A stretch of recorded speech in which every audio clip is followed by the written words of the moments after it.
Brian, FA Cup weekend, we've of course enjoyed some great times in the FA Cup in recent years, particularly during your time as manager and as coach here at the football club. It's brought some great memories for us. Yeah, definitely. Probably as a player at the football club, I don't remember any major days, but definitely when I became coach, the Tottenham and Leeds and Sheffield Wednesday and Nottingham Forest, I think. So they became a regular occurrence, and we obviously saw the benefit of really trying to do our very best in the competition, and the rewards down the line were enormous, and it's now something that we really look forward to.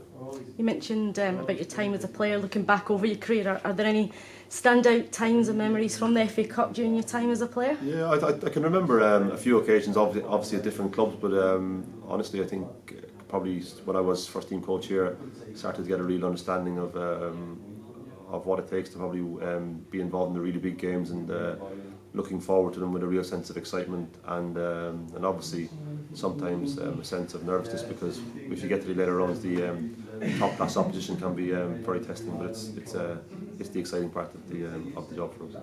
You talked about there how when the more we sort of progressed in the competition, we as a club could see the benefits of that. I take that's something you very much believe in as well, the sort of aspects it can bring. Yeah. There was a lot of talk when we got Man United in the Carabao Cup about how lucky we were to get the draw, but I think it's just a direct consequence of winning games in this competition, and we didn't do that for a period of time. I'm led to believe for obviously Keaton and then myself.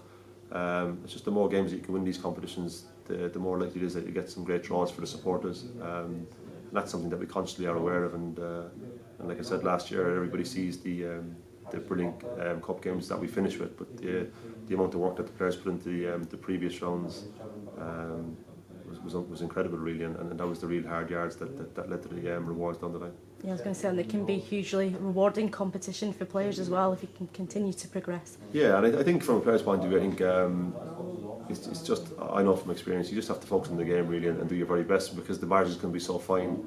I mean, we beat Carlisle last year, and it was nip and tuck right to the last minute, and off the back of that we go to Old Trafford, so you can't focus too much on the outside factors like who you could face or the finance involved. As a player, it's purely based on the performances and trying to play our very, very best, and if that's good enough, so be it, but you can't always control the result in these games, and it's very I think it's very important that we just try and play well. It's Stockport we now face following Wednesday night's result in their replay against Chesterfield.